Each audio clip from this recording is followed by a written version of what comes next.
हरकत नाही. बरोबर आहे.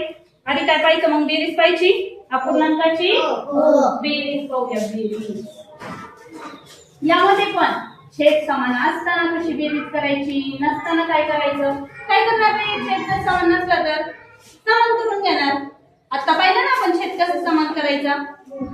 चला बघा पहिलं उदाहरण 3/4 अधिक 7/4 कसं सोडवणार? कसं सोडवणार? कोणी सोडून दाखवू शकतं का? सर्वांना येईल? चला सांगा जागेवरून कसं सोडवणार. 4 तसेच ठेवले. 4 ची का बेरीज केली नाही?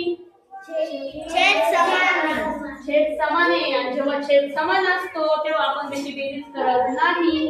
तो आहे तसाच लिहितो आणि फक्त अंशाची बेरीज करायची. बरोबर. 3 अधिक 7 किती? 10 आणि छेद आहे तसा 4. आणि जर पर्यायाचे उत्तर नसल तर काय करावं लागतं? याची आपण काय करतो? याची फोड करतो. बरोबर आहे ना. दोन्ही संख्यांना कोणत्या एकाच संख्येने भाग जातो ते पाहतो. बरोबर आहे. हो हो. 10/4 ला 4 ला पण 10 ला पण कोणत्या संख्येने? 2 ने. बरोबर. 2 ने भाग द्यायचा दोन्हीकडे पण.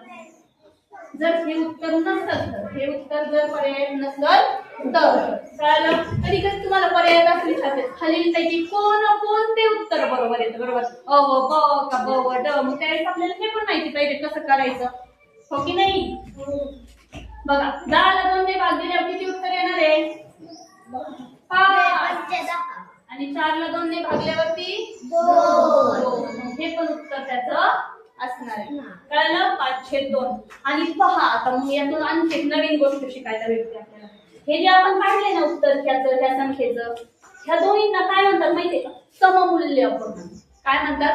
सममूल्य. आणि याचं मूल्य सारखंच आहे.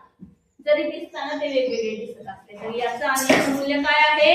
समान आहे, सारखंच आहे. कळलं कसं सममूल्य अपूर्णांक काढतो आपण ते?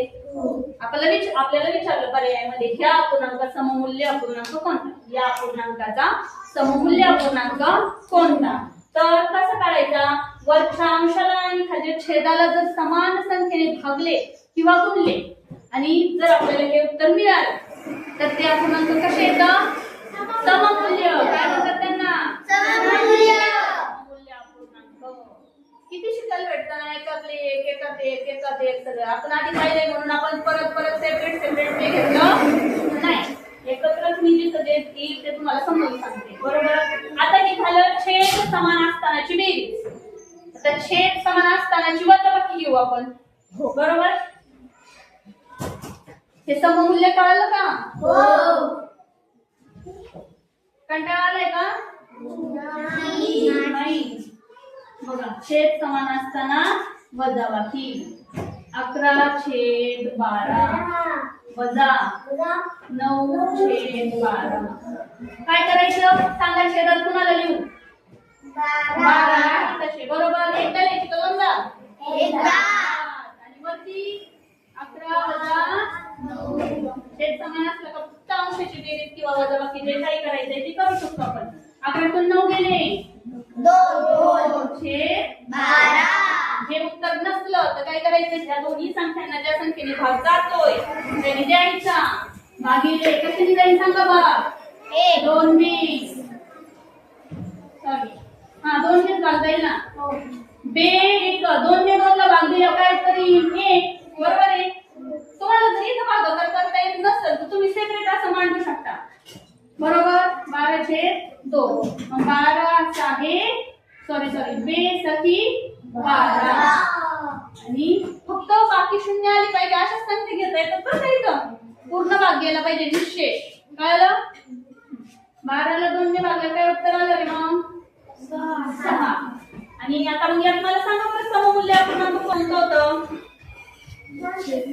2/12. आणि मग आता त्याला भाग दिल्यानंतर आलं काय उत्तर? 1/6. म्हणजे हे समान संख्येने भागले ना.